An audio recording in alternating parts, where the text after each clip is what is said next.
जैसे ही राज वहां से गया, मिस्टी की परछाई फोटो की दुकान की छत पर दिखने लगी। शल्य, राज सुरक्षित वापस निकल गया है और मैं आपको बताई देती हूँ कि मुझसे ये रोज रोज के काम करवाना बंद कर दीजिए। इससे कुछ नहीं होने वाला। मैं इतनी जल्दी उम्मीद नहीं छोड़ूंगी। मिस्टी ने शल्य को फोन लगाकर कहा और फोन रख दिया। मिस्टी अपने मन में ठान चुकी थी कि उसे जो चाहिए था वो उस चीज को लेकर ही रहेगी। मिस्टी छत से कूदकर वहां आ गई जहां राज ने लंबे हाथ वाले आदमी की लाश को मिटाया था। उसने वहां खड़े होकर एक मंत्र पढ़ा, जिससे वहां बचे कुचे सबूत भी मिट गए। वैसे तो राज ने अपना काम काफी अच्छे से किया था, लेकिन जादूगरों की निगाहों से छुपाने के लिए सुरागों को बारीकी से मिटाने की जरूरत होती है। इसीलिए मिस्टी ने उन सबूतों को भी मिटा दिया था। जैसे जैसे राज की जादूगरी का लेवल बढ़ेगा, वो भी ये सब करना सीख ही जाएगा। फिर शायद उसके लिए भी ऐसा करना कोई बड़ी बात नहीं होगी। राज ने रूबी को सुरक्षित पहुंचा दिया और अपने कमरे की तरफ जाने के पहले कुछ खाने की चीजें और ड्रिंक्स ले ली। कमरे में लौटते ही राज बिस्तर पर लेट गया। उसकी असली सच्चाई अब तक गायब हो गई थी। इसीलिए लंबे हाथ वाले आदमी के कत्ल की घटना उसके दिमाग में चलने लगी थी। उसमें कुछ हिस्सा डरावना था और कुछ अजीब, लेकिन उसका कुछ हिस्सा राज के भीतर रोमांच भी पैदा कर रहा था। जैसे दूसरों की मदद करने पर उसे खुशी महसूस होती थी, ठीक उसी तरह की एक खुशी राज के अंदर बरकरार थी। राज के तीनों साथी अभी घूमने के लिए गए थे, तो राज ने थोड़ी देर आराम करने की सोची। फिर उसने तीनों पंजों के निशान वाले जानवर के सिर के बड़े से मेडल को बाहर निकाला और अपनी डिवाइस निकालकर उसकी फोटो खींचते हुए पहाड़ी मारुतियों में उसे डाल दिया। सीनियर्स, क्या आप में से किसी को पता है कि ये मेडल किस ग्रुप का है? राज ने चैट में कहा। राज के सवाल पूछने के थोड़ी देर में एक सीनियर का जवाब आया। राज को जैसी उम्मीद थी, ये जवाब हमेशा ऑनलाइन रहने वाले लमकरण ने ही दिया था। मैंने इसे पहले कभी नहीं देखा, ना ही मैंने इसके बारे में कुछ भी सुना है। मुझे लगता है कि ये कोई छोटा सा ग्रुप है जिसकी कोई फिक्स लोकेशन नहीं है, लमकरण ने कहा। लमकरण की बात सुनकर राज को थोड़ी राहत महसूस हुई। पहाड़ी मारुतियों में लमकरण ऐसा मारुति था जिसे लगभग हर कुछ के बारे में पता होता था। उसे जादुई दुनिया के चप्पे चप्पे की खबर होती थी। इसीलिए अगर लमकरण ने नहीं सुना था तो तीनों पंजों के निशान वाले जानवर के सिर के बड़े से मेडल वाले ग्रुप का छोटा होना आम सी बात थी। शुरुआत में तो राज को ऐसा लगा था कि तीनों पंजों के निशान वाले जानवर के सिर के बड़े से मेडल वाले ग्रुप में पहाड़ी मारुतियों में से भी कोई शामिल होगा, जिससे इसको मिटाने का काम और भी कठिन हो सकता था। राज, क्या तीनों पंजों के निशान वाले जानवर के सिर के बड़े से मेडल वाला ग्रुप वाकई इतना जरूरी है? पंखुड़ी ने पूछा। जब से वो अपने कबीले लौटी थी, तभी से वो रोज मेडिटेट करती थी और हर रात को ट्रेनिंग करती थी, क्योंकि उसके पिता ने उसे एक बहुत ही जरूरी टास्क दिया था। हाँ, ये मेरे लिए काफी जरूरी है, राज ने जवाब दिया। फिर मैं अपने पिता से पूछकर बताती हूँ, पंखुड़ी ने एक्साइटेड होकर कहा और तुरंत ही डिवाइस बंद करके अपने पिता के पास चली गई। दोस्त या दुश्मन? लमकरण ने पूछा। दुश्मन, राज ने जवाब दिया। क्या तुम इससे निपट लोगे? तुम्हें मदद चाहिए या नहीं? लमकरण ने अगला सवाल पूछा। अभी उनके रास्ते में चलते हुए मुझे कुछ सुराग मिले हैं। अगर मैं उनसे कुछ भी हासिल नहीं कर पाया तो मैं आप सभी सीनियर्स की मदद जरूर लूंगा, राज ने कहा। क्या शल्य अभी भी तुम्हारे आसपास ही कहीं है? लमकरण ने चिंता जताते हुए कहा, क्योंकि राज को जादूगरी की प्रैक्टिस करते हुए अभी बस 2 ही दिन हुए थे और वो काफी कमजोर था। हाँ, शल्य अभी यही है और शायद अगले कुछ दिनों तक यही रहेंगे, राज ने जवाब दिया। फिर ठीक है, लमकरण ने राहत की सांस लेकर कहा। राज, मेरे पिता को भी इसके बारे में कुछ भी नहीं पता है। लगता है ये थोड़ा अलग ग्रुप है। कल मेरे भूत से संपर्क साधने तक मेरा इंतजार करो, फिर मैं खुद इस ग्रुप को तबाह करने में तुम्हारी मदद करूंगी। ऐसे में मैं अपनी भूत की नई शक्ति को आजमा भी लूंगी। तभी पंखुड़ी ने दोबारा से आकर कहा। शुक्रिया। पंखुड़ी की इतनी ही बात पर राज बहुत खुश हो गया था। जब हम उस ग्रुप को तबाह कर देंगे तो हम बंगाल की खाड़ी जाकर रहस्यमय तैरते हुए टापू को ढूंढेंगे। मैंने सुना है कि किसी ने उस जगह को ढूंढ लिया है और उसे वहां बहुत सारे फूल और पक्षी दिखे हैं। वहां कुछ कुंडलिनी की शक्ति और बहुत ही रेयर चीजें भी हैं। ये सफर बहुत ही कमाल का होने वाला है। पंखुड़ी ने खुशी से झूमते हुए कहा। लेकिन फिर भी स्मृति भ्रामक, तुम्हें अभी संपर्क बनाने का काम पूरा करना है, त्रिकालदर्शी ने हमेशा की तरह टांग खींचते हुए कहा। ये सुनते ही पंखुड़ी के सपनों के जहाज में एक बड़ा सा छेद हो गया। मैं आज रात को संपर्क साधने के लिए अपना सब कुछ झोंक दूंगी, पंखुड़ी ने खुद पर भरोसा करते हुए कहा। इतना कहकर उसने डिवाइस बंद कर दी। शायद वो भूतों से संपर्क साधने चली गई थी। क्या हमारे साथियों में से भी कोई स्मृति भ्रामक के साथ बंगाल की खाड़ी जाकर उस रहस्यमय टापू को ढूंढने जाने वाला है? लमकरण ने मुस्कुराते हुए पूछा। लमकरण के इतना कहते ही कई महारथी मौके पर चौका मारने के लिए ग्रुप बनाकर रहस्यमय टापू को ढूंढने की बातें करने लगे। ऐसा लग रहा था जैसे बहुत से लोग पहले से ही तैयार बैठे थे। राज ने ग्रुप बंद किया और मुस्कुराने लगा। तभी राज को डिवाइस पर किसी का पर्सनल मैसेज आया। जैसे ही राज ने डिवाइस खोली तो पंखुड़ी का उसके पास पर्सनल मैसेज डला था। राज, क्या आज तुम्हारे साथ कुछ हुआ है? मुझे लगा जैसे आज तुम अजीब ढंग से बर्ताव कर रहे थे, पंखुड़ी ने चिंता जताते हुए पूछा। पंखुड़ी से अजीब ढंग वाली बात सुनने के बाद राज ने ग्रुप खोलकर अपने सारे मैसेजेस ध्यान से पढ़े, लेकिन उसे अपने किसी भी मैसेज में अजीब कुछ भी नहीं लगा, जिस कारण राज अपना सिर खुजलाने लगा।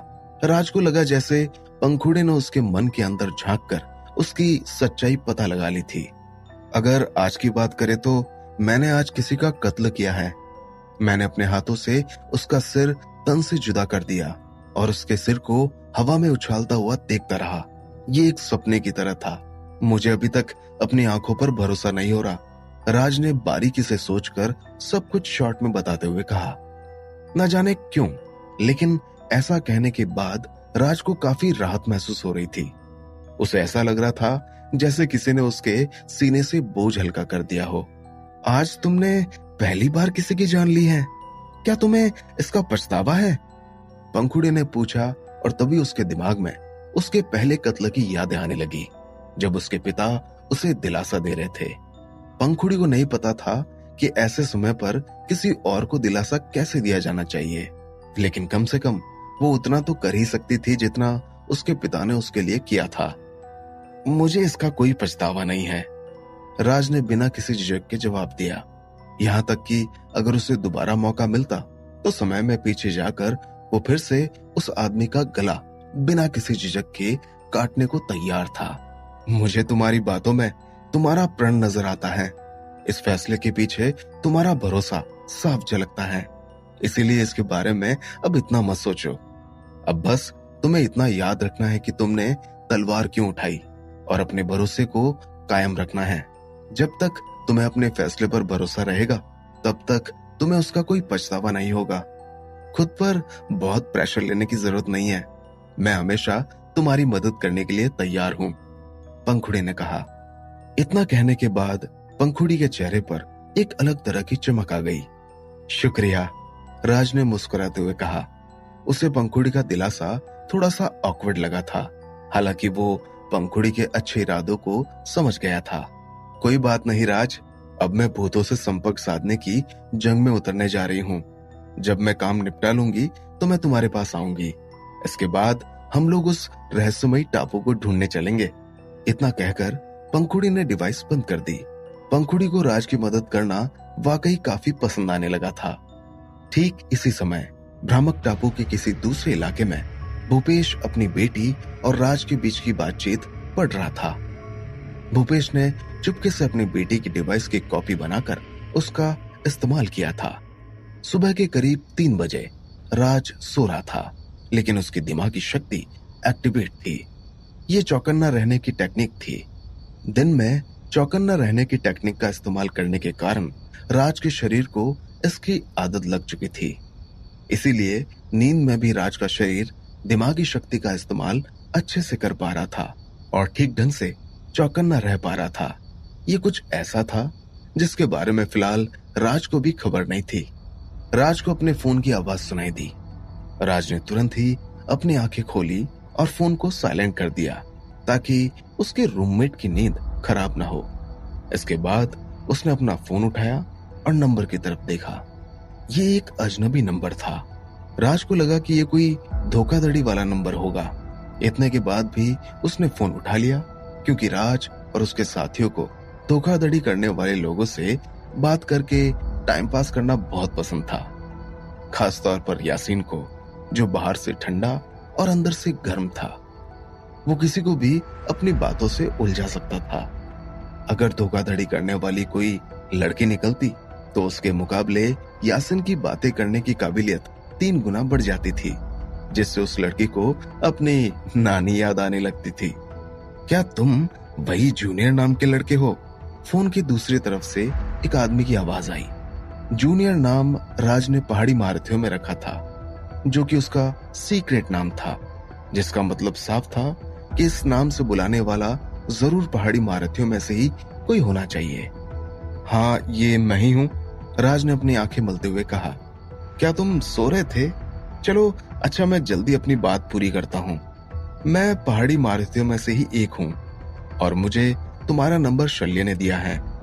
मैं तुमसे 3 पंजों के निशान वाले जानवर के सिर के बड़े से मेडल के बारे में बात करना चाहता हूँ। उस आदमी ने हंसते हुए कहा। सीनियर, क्या आपको उसके बारे में कुछ पता है? राज ने चौकन्ना होकर पूछा। क्या किसी ने फिर से राज के खिलाफ चाल चली थी? क्या राज दोबारा से किसी बड़े जाल में फंसने वाला था?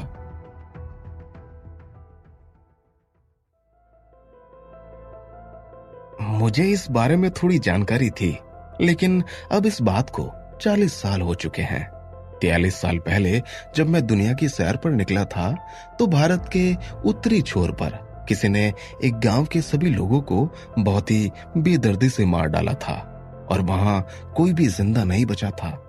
ये सिर्फ और सिर्फ नफरत फैलाने और खुद से भूत पैदा करने के लिए किया गया था। ऐसा सिर्फ भूतिया जादूगर ही करते हैं। तिलिस्मिक ने बोलना शुरू किया। तिलिस्मिक पहाड़ी महारथियों में से ही एक था, लेकिन वो ग्रुप में इतना एक्टिव नहीं रहता था। इसी कारण शुरू में राज को तिलिस्मिक के बारे में कोई भी अंदाजा नहीं था। अभी तिलिस्मिक राज को जो कुछ भी बता रहा था वो उसकी खुद की आप बीती थी, इसीलिए राज तिलिस्मिक की बातों को महसूस कर पा रहा था। राज तिलिस्मिक की बातों को बड़े ही गौर से सुन रहा था। तिलिस्मिक ने भी अपनी बात जारी रखी। तब मुझे बहुत गुस्सा आया था और मैंने प्रण लिया था कि मैं इन शैतानी भूतिया जादूगरों का नामो निशान मिटा दूंगा। मैं उनमें से एक को भी जिंदा नहीं छोड़ूंगा। इसके बाद मैंने उनकी खोज चालू कर दी। हालांकि बदकिस्मती से मैं उनमें से कुछ को ही मौत की घाट उतार पाया। तब मुझे उन सभी के पास से 3 पंजों के निशान वाले जानवर के सिर का बड़ा मेडल मिला था। तिलिस्मिक ने आगे कहा। तिलिस्मिक अपनी जवानी में हक दिलाने और इंसाफ करने के लिए बहुत उतावला था, इसीलिए उसने भूतिया जादूगरों को सबक सिखाने का फैसला लिया था। ऐसे में किसी भी नाइंसाफी करने वाले को मिटाना ही तिलिस्मिक की जिंदगी का लक्ष्य था। तिलिस्मिक हर हाल में अपनी बात पर अडिग था और अब तक कहीं न कहीं उसकी यही बात उसकी मजबूरी भी बन गई थी।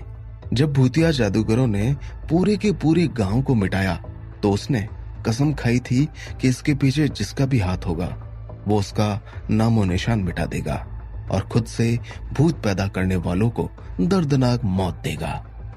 अपनी जवानी में तिलिस्मिक ने इसी तरह की और भी कस्में खाई थी। आजकल वो अपने साथ एक छोटी सी नोटबुक लेकर चलता था जिसमें उसकी जवानी की सारी कस्में लिखी हुई थी। जो भी जादूगर धरती और स्वर्ग को साक्षी मानकर कस्में खाते थे वो आम कस्में नहीं होती थी। अगर ऐसी कस्में खाने के बाद कोई उन्हें पूरा करने के लिए मेहनत ना करे या कोई योजना न बनाए तो उनकी आत्मा को भी शांति नहीं मिलती और उनके अंदर नए शैतान का जन्म हो जाता है। तिलिस्मिक ने भी अपनी कई कस्में धरती और स्वर्ग को साक्षी मान कर ली थी, इसीलिए तिलिस्मिक समय निकालकर अपनी जवानी में ली गई सारी कस्मों को पूरा करने के लिए मेहनत करता था। हालांकि अपनी कस्मों को पूरा करने में तिलिस्मिक को बहुत मशक्कत करनी पड़ती थी। उसे तो समझ नहीं आता था कि इतनी छोटी सी नोटबुक में इतनी सारी कस्में कैसे लिखी हुई थी। नई उम्र में कई बार हम ऐसे फैसले ले लेते हैं जिनका शायद हमें बाद में काफी पछतावा होता है। ठीक ऐसा ही अब तिलिस्मिक के साथ भी होने लगा था। उसे अपनी कुछ बातों पर खुद पर ही चिढ़ होने लगी थी। एक समय तो ऐसा भी आया था जब तिलिस्मिक को लगने लगा था अगर वो समय में वापस पीछे जा पाता तो वो भूतकाल में जाकर अपने जवान रूप को हजारों थप्पड़े लगाता और कोई भी कसम लेने के पहले साफ दिमाग से कई बार सोचने को कहता, जिससे उसके भविष्य पर इतना बोझ न बढ़े। मुझे शल्य ने बताया कि तुम्हें 3 पंजों के निशान वाले जानवर के सिर के बड़े मेडल के बॉस के बारे में कुछ सुराग मिले हैं। मुद्दे पर वापस आकर तिलिस्मिक ने पूछा। हाँ, मेरे पास कुछ छोटे मोटे सुराग हैं, वो भी शल्य की मदद के कारण ही मिल पाए। अगर सब कुछ सही चला तो मैं अगले कुछ दिनों में इस ग्रुप के बॉस कलंदर के बारे में जानकारी जुटा लूंगा, राज ने जवाब दिया। कलंदर के बारे में राज को लंबे हाथ वाले आदमी से ही कुछ जानकारी हासिल हुई थी। ये तो बढ़िया है, उन सभी बुरे जादूगरों को मौत के घाट उतार देना चाहिए। कितने दुख की बात है कि मैं अभी पश्चिम में हूं और मुझे कुछ जरूरी काम है, वरना मैं तुम्हारी मदद करने जरूर आता। तो राज, तुम अपना पता मेरे साथ शेयर कर दो, मैं तुम्हें कल कुछ तिलिस्म भेज दूंगा। उम्मीद है ये तुम्हारे कुछ काम आएंगे, तिलिस्मिक ने कहा।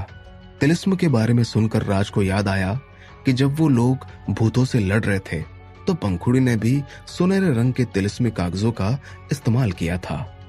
आखिर मैं ये बताना चाहूंगा कि हमारे सीक्रेट नाम हमारी पहचान होते हैं और जूनियर नाम मुझे इतना पसंद नहीं आया। अच्छा होगा कि तुम कुछ और नाम सोच लो। मुझे अपना पता भेजना मत भूलना, मैं जल्दी तुम्हें पार्सल भेज दूंगा, तिलिस्मिक ने कहा और तुरंत फोन रख दिया, क्योंकि उसे डर था कि राज उसकी सलाह को नहीं मानेगा। जूनियर नाम राज को बहुत पसंद था, इसीलिए वो इस नाम को हर जगह इस्तेमाल करता था। लेकिन वो तिलिस्मिक की बात सुनकर थोड़ा सोच में पड़ गया था, क्योंकि उसे भी साथी जूनियर, सीनियर जूनियर तरीके से पुकारा जाना पसंद नहीं था। थोड़ी ही देर बाद राज ने टेक्स्ट मैसेज खोलकर तिलिस्मिक को अपना पता भेज दिया। हालांकि राज को लगा कि तिलिस्मिक को ऐसे अचानक फोन रखने की कोई जरूरत नहीं थी। राज किसी भी हाल में खुद को अपनी असलियत से बढ़कर दिखाने का नाटक नहीं करता था। वो अच्छे से जानता था कि उसमें और उसके दुश्मन कलंदर में ताकत का एक बड़ा अंतर था। इस मौके पर अगर तिलिस्मिक या कोई और अगर राज की मदद करना चाहता था तो वो किसी भी हाल में उनमें से किसी को भी मना नहीं कर सकता था, क्योंकि जब जान पर बन आए तो जान बचाना ही सबसे बड़ी चीज होती है। आखिर तिलिस्मिक मुझे किस तरह के तिलिस्म भेजने वाले हैं, राज ने मन ही मन सोचा। तिलिस्म के बारे में राज के पास बस एक ही मेमोरी थी, जब पंखुड़ी ने सुनहरा तिलिस्म उन 2 भूतों पर फेंका था तो उसमें इतनी ताकत थी कि दोनों भूतों ने घुटने टेक दिए थे। इसीलिए ये चीज समय आने पर राज के बहुत काम आने वाली थी। सांझ की सुबह सूरज गर्मी बरसा रहा था। हर साल ये समय स्कूल जाने वाले सभी के लिए बहुत दर्दनाक होता था, क्योंकि इसी समय सभी की कॉलेज की परीक्षाएं होती थी। इसके अलावा इसी समय सेंट सेबेस्टियन स्कूल में स्पोर्ट इवेंट भी इसी समय होता था। इसी मौके का दर्द सभी स्टूडेंट की शक्लों पर साफ देखा जा सकता था। स्पोर्ट इवेंट के पहले दिन 5000 मीटर दौड़ जैसे इवेंट होते थे, इसीलिए आज सुबह राज ने जल्दी उठकर हल्की कसरत करने का मन बनाया था ताकि वो रेस जीत जाए। उठकर सबसे पहले राज ने उड़ती तलवार को छुआ। उड़ती तलवार में खून नहीं लग सकता था, लेकिन राज को ऐसा शक था कि उसमें से अभी भी खून की गंध आ रही होगी। तो वो सब कोई सपना नहीं था, राज ने मन ही मन सोचा। कल उसने एक आदमी का सिर तन से जुदा कर दिया था। उसने अपनी जिंदगी में पहली बार किसी को मारा था। वो घटना अभी भी राज के दिमाग में जस की तस बनी हुई थी। पहले कत्ल के तौर पर उसे लंबे हाथ वाले आदमी की याद राज के दिमाग में अब लंबे समय तक रहने वाली थी। राज ने उड़ती तलवार को हाथ में उठा लिया। वो इस तलवार से कलंदर का सिर भी उड़ाना चाहता था। राज के दुश्मन ने राज को बड़ा जादूगर समझ लिया था। इसी कारण वो देहरादून छोड़कर भाग भी गया था। हालांकि राज अपने दुश्मन की गलतफहमी के चलते अपने परिवार और अपने दोस्तों की जिंदगियां दांव पर नहीं लगा सकता था। इसीलिए अगर राज जल्द ही इस परेशानी से खुद को आजाद नहीं कर पाया तो शायद उसका चैन से सांस लेना भी मुश्किल हो सकता था। लेकिन अभी राज की किस्मत अच्छी थी, क्योंकि दोपहर तक उसे कुछ हासिल होने वाला था। हाथ मुंह धोने के बाद राज ने बाहर निकलकर थोड़ी एक्सरसाइज करने का मन बनाया। जैसे ही राज बाहर निकला, वहां सूट पहनकर एक आदमी पहले से खड़ा हुआ था। राज को यह आदमी जाना पहचाना लगा। राज, हम दोबारा मिल गए। मैं डिलीवरी सर्विस से हूँ। पिछली बार भी मैं ही तुम्हारे पार्सल को लेकर आया था। आज तुम्हारे नाम से एक और पार्सल है, उस आदमी ने मुस्कुराते हुए कहा। राज को तुरंत ही इस आदमी के बारे में याद आ गया। जब पिछली बार यह आदमी डिलीवरी करने आया था तो राज को उसके बारे में कुछ भी समझ नहीं आया था और उसे लगा था कि ये कोई आम सा डिलीवरी वाला ही है, लेकिन असलियत कुछ और ही थी। यह आदमी काफी हाई प्रोफाइल था। इसके बाद भी वो राज से काफी इज्जत से बात कर रहा था, क्योंकि पिछले कुछ ही दिनों में राज के पास 2 अलग अलग जगहों से पार्सल आ चुके थे और भेजने वाले दोनों ही लोग बहुत अमीर किस्म के थे। ऐसे में यह आदमी राज को अपने से बढ़कर ही समझ रहा था और उसे खुद को छोटा कहने में भी कोई दिक्कत नहीं थी। डिलीवरी वाले को देखकर राज को तिलिस्म की बात याद आ गई और वो समझ गया कि यह पार्सल तिलिस्मिक ने ही भेजा था। लेकिन इस डिलीवरी की स्पीड को देखकर राज हैरान था कि रात में बुक होने के बाद भी सुबह तक पार्सल आना अपने आप में बड़ी बात थी। गुड मॉर्निंग, क्या आज फिर से कोई अर्जेंट डिलीवरी आई है? राज ने कहा। हाँ, ये पश्चिम से आई एक अर्जेंट डिलीवरी है। मुझे इसे लाने के लिए खुद हवाई जहाज से सफर करना पड़ा और फिर इसे सबसे तेजी से तुम्हारे पास लाया गया। मुझे उम्मीद है कि तुम्हें ज्यादा इंतजार नहीं करना पड़ा होगा, डिलीवरी वाले ने कहा और डिब्बा बाहर निकाल लिया। हाँ, मुझे जरा भी इंतजार नहीं करना पड़ा और तुम एकदम सही समय पर आ गए। तुम्हारी मदद का शुक्रिया। मुझे कहाँ साइन करने हैं? राज ने कहा। बस यहाँ एक जगह, डिलीवरी वाले ने राज को पेन देकर कहा। जब राज साइन कर रहा था तभी उसे फकीर की उड़ती तलवार के बारे में याद आया। मुझे भी अगले कुछ दिनों में एक पार्सल भेजना है, मैं तुमसे फिर से कांटेक्ट करूंगा, राज ने कहा। कलंदर का मामला निपटाने के बाद राज को फकीर की उड़ती तलवार वापस भी भेजनी थी। उसे ये डिलीवरी सर्विस अच्छी लगी थी, इसीलिए राज के मन में इसका इस्तेमाल करने का ख्याल आया था। उसे कहाँ भेजना है? क्या इसे अर्जेंट भेजना है? डिलीवरी वाले ने खुश होकर कहा। नहीं, जल्दी भेजने की कोई जरूरत नहीं है। आम रफ्तार से भेजना भी ठीक रहेगा। जब मुझे इसे भेजना होगा मैं तुम्हें बता दूंगा, राज ने मुस्कुराते हुए जवाब दिया। कोई दिक्कत नहीं, तुम कभी भी मुझे बता सकते हो, डिलीवरी वाले ने मुस्कुराकर कहा। राज ने अपना पार्सल ले लिया और तिलिस्म के बारे में सोचने लगा। आखिर तिलिस्मिक ने किस तरह का तिलिस्म राज के लिए भेजा होगा? क्या राज कलंदर को अपनी इन सब चीजों की मदद से हरा पाएगा? राज ने एक ऐसी जगह ढूंढ ली जहां कोई मौजूद नहीं था, इसीलिए उसने पार्सल खोल लिया। पार्सल के अंदर पीले रंग के चमकदार तिलिस्मी कागज थे। उन सभी में अजीब ढंग से कुछ लिखा हुआ था। इसके अलावा पार्सल में तिलिस्मिक का एक नोट भी था, जिसमें तिलिस्म के इस्तेमाल का तरीका लिखा हुआ था। पार्सल में कुल 20 तिलिस्म मौजूद थे। उनमें शुरुआती 5 कागज कवच तिलिस्म के थे। जैसा कि इसके नाम से ही साफ है, ये तिलिस्म तीसरे लेवल से कम के किसी भी जादूगर के जादुई हमले को तिलिस्म की शक्ति एक्टिवेट होते ही कवच के तौर पर बदलकर रोक लेता है। इनका इस्तेमाल करना काफी आसान था। कोई भी कागज के बीचों बीच बने निशान को दबाकर कवच बना सकता था, जिसमें अपनी कुंडलिनी से दिमागी शक्ति की बदौलत तिलिस्म को रास्ता दिखाते हुए कवच कहना पड़ता था। ये सारे 5 तिलिस्म एक साथ भी इस्तेमाल किए जा सकते थे। अगर इनका सही ढंग से इस्तेमाल किया जाए तो ये राज को 5 बार बचा सकते थे। बीच में 5 कागज तलवार तिलिस्म के थे, जो हमला करने के काम आते थे। इसे एक्टिवेट करने का तरीका भी कवच तिलिस्म के जैसा ही था, इसे तलवार कहकर पुकारा जाता था। इसके एक्टिवेट होने के बाद तीसरे लेवल की तलवार कुंडलिनी का हमला होता था, जो कि पहाड़ों और चट्टानों को काटने की ताकत रखती थी। जो भी जादूगर दूसरे लेवल पर हो और उसके पास खुद की रक्षा करने का कोई तरीका ना हो, तो वो इसके एक ही हमले से मौत के घाट उतर सकता था। इसके बाद तीसरा और सबसे खतरनाक तिलिस्म था शैतानी रक्षा तिलिस्म, जो कि कुल 10 थे। तिलिस्मिक के असली दुश्मन सभी के सभी शैतानी भूतिया जादूगर थे, जो भूतों और शैतानी आत्माओं को काबू करके हमला करते थे। ऐसे हमलों को रोकना आसान नहीं था। भूत और शैतानी आत्माएं आम हमलों को झेलने की ताकत रखती थी। इसके अलावा कुछ के पास अदृश्य और छिपने की ताकत भी होती थी, जो कि उन जादूगरों के लिए बड़ा सिरदर्द बन जाती थी जिनके पास सही ताकत ना हो। हालांकि 10 शैतानी रक्षा तिलिस्म राज की भूतों और शैतानी आत्माओं से रक्षा कर सकते थे। राज को ये सब भेजकर तिलिस्मिक ने ठंड से ठिठुरते हुए किसी आदमी को सिर्फ कोयला ही नहीं बल्कि खाना, कपड़े, घर और गाड़ी सब भेज दी थी। यानी कि राज के लिए सब किसी बड़ी पैकेज से कम नहीं था, जिसमें बचाव, हमला और रक्षा सबकी काबिलियत थी। ये तो बहुत ही कमाल का है, राज ने खुश होकर कहा। इस तिलिस्म की ताकत की बदौलत राज को भरोसा हो गया था कि अब वो कलंदर का सामना कर सकता था।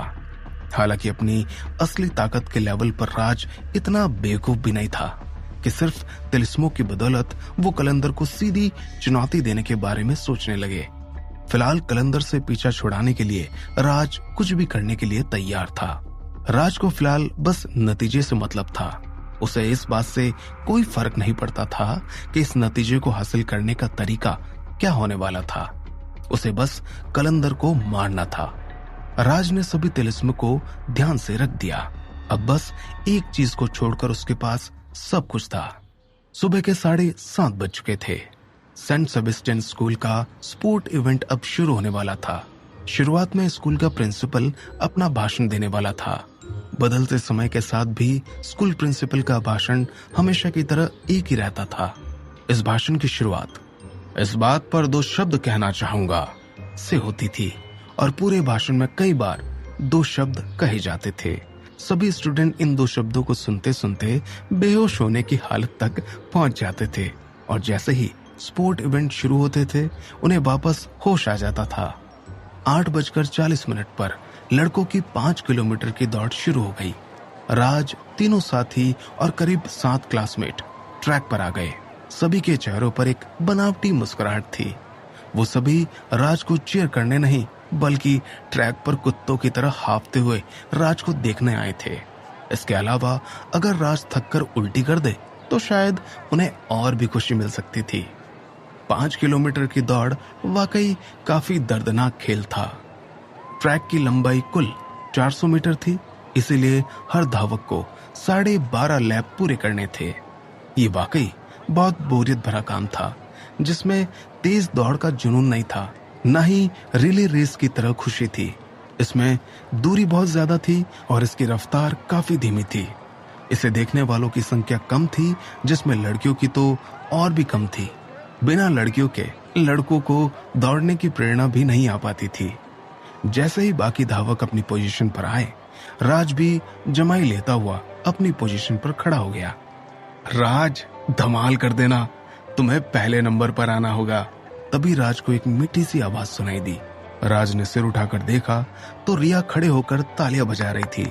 जैसे ही राज ने उसकी तरफ देखा, वो हाथ हिलाने लगी और उसके चेहरे पर मुस्कुराहट आ गई। उसके चारों तरफ 4 लड़कियां और भी थी। उन्हें देखकर ही समझ आ रहा था कि वो बाकी खेल देखने के बाद यहाँ आई है। ये तो रिया है। राज ने रिया की तरफ देखकर थम्स अप कर दिया। ये देखकर राज के साथियों ने तुरंत ही मौके का फायदा उठाकर राज को चिढ़ाना शुरू कर दिया। राज, धमाल कर देना। रोहन और गणेश ने रिया के तरीके से ही राज को चिढ़ाते हुए कहा, तुम्हें पहले नंबर पर आना होगा। बाकी क्लासमेट ने भी वही तरीका अपनाया। बाढ़ में जाओ तुम लोग। राज ने उनकी तरफ देखकर पैर पटकते हुए कहा, पहले नंबर पर आना है। अरे हड्डी लड़के, तुम्हें कैसे ऐसे सपना आया कि तुम 5 किलोमीटर की दौड़ जीत सकते हो, तुम तो शायद सपने में भी ऐसा नहीं कर सकते। तभी राज के ठीक बगल में खड़े एक काले और मजबूत लड़के ने कहा। बोलने के तुरंत बाद उसने अपने ताकतवर पैरों को लहराया। वो काफी लंबे समय से कसरत और दौड़ कर रहा था, इसीलिए राज के हाथ पैर उसके आगे कुछ भी नहीं थे। उसे तो ऐसा लग रहा था कि राज 1 किलोमीटर में ही ढेर हो जाएगा। हड्डी, क्या तुम मेरे बारे में बात कर रहे हो? राज ने खुद को छूकर पूछा। थकान मिटाने वाली दवाई लेने के बाद से ही राज का चेहरा पहले से गोरा और पहले से मुलायम दिखने लगा था, लेकिन उसका हैंडसम होना आज उसके लिए परेशानी की वजह बन गया था। क्या तुम्हें मेरी स्किन देखकर जलन हो रही है? राज ने दोबारा पूछा। तुमने सोचा भी कैसे कि मुझे तुमसे जलन होगी? तुमसे किसी को जलन कैसे हो सकती है, हड्डी लड़के? उस काले लड़के ने गुस्से में कहा और उसके माथे की नसें फड़कने लगी। इसकी बातों पर ध्यान मत दो, इसे वाकई तुमसे जलन हो रही है, क्योंकि इसे चीयर करने के लिए कोई लड़की नहीं आई है। खैर, ये बताओ कि क्या तुम्हें भी जबरदस्ती दौड़ में भेजा गया है? राज की दूसरी बगल में खड़े एक लड़के ने स्माइल करते हुए पूछा। उसका चेहरा गोल मटोल था और वो शक्ल से ही कंप्यूटर का जानकार दिख रहा था। इसके बाद वो आगे बोला, मेरा नाम यतेंद्र है, मैं कंप्यूटर डिपार्टमेंट से हूँ। हाँ, ऐसा कहा जा सकता है। कोई भी 5 किलोमीटर की दौड़ में हिस्सा नहीं लेना चाहता। उस दिन मैं छुट्टी पर था, इसलिए मेरे साथियों ने मेरा नाम दे दिया। मैं राज हूँ। राज ने मुस्कुराते हुए कहा। ऐसा ही मेरे साथ भी हुआ, यतेंद्र ने आंखों में आंसू भरकर कहा। जब वो लोग बात कर रहे थे तभी हाथ में सिग्नल वाली बंदूक लेकर एक टीचर आ गया। सभी लोग तैयार, उसने कहा। सभी धावक दौड़ने की पोजीशन में आ गए।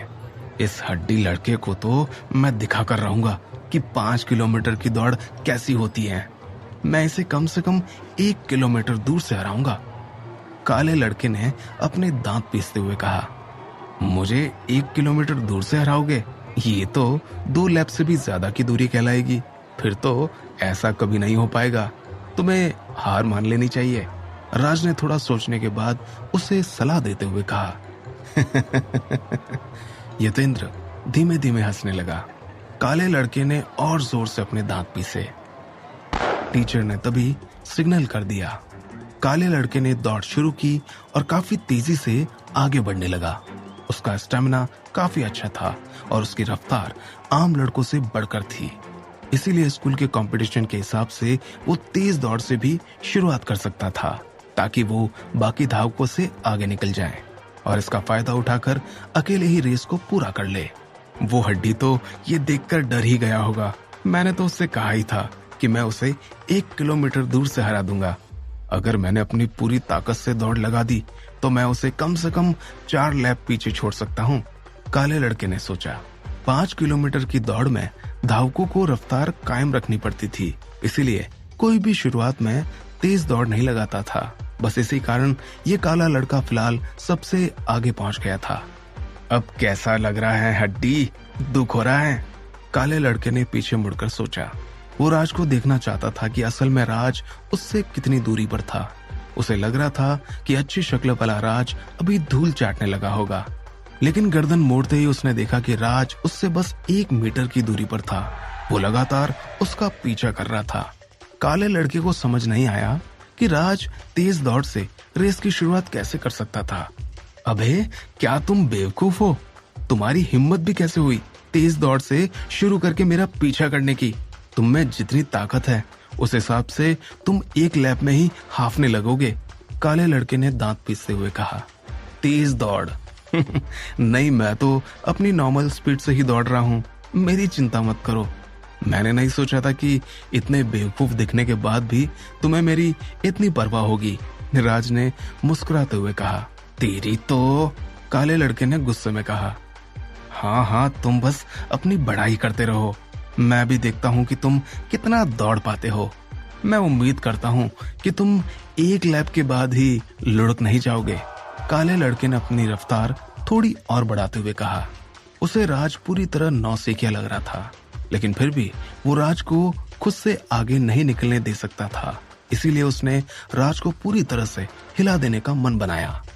काले लड़के ने फिर से तेज दौड़ना शुरू कर दिया। करीब 100 मीटर दौड़ने के बाद उसे महसूस हुआ कि वो अपनी ताकत की आखिरी लिमिट पर पहुंच चुका है और अब उसके धीमे हो जाने का वक्त आ गया है। उसे लगने लगा कि अब तक उसने राज को बहुत दूर छोड़ दिया होगा। यही देखने के लिए वो दोबारा पीछे की तरफ मुड़ा, लेकिन मुड़ने के साथ ही उसकी आंखें सदमे में खुली की खुली रह गई। उसने जिस राज को धूल चटाते हुए देखने के बारे में सोचा था, वो लगातार उसके पीछे दौड़ता आ रहा था। उससे बस 1 मीटर की दूरी पर था। ये ठीक उसी मूवी की तरह था जिसमें किसी की मौत के बारे में सबने पहले से सोच लिया था, लेकिन मूवी खत्म होने के बाद भी वो जिंदा था। ये कैसे हो सकता है? क्या मैं कोई सपना देख रहा हूँ? काले लड़के ने बड़बड़ाया। क्या राज 5 किलोमीटर की दौड़ जीत पाएगा? क्या दौड़ के बाद राज में इतनी ताकत बचेगी कि वो शुरुआती बूथ फिश टेक्निक की प्रैक्टिस कर पाए?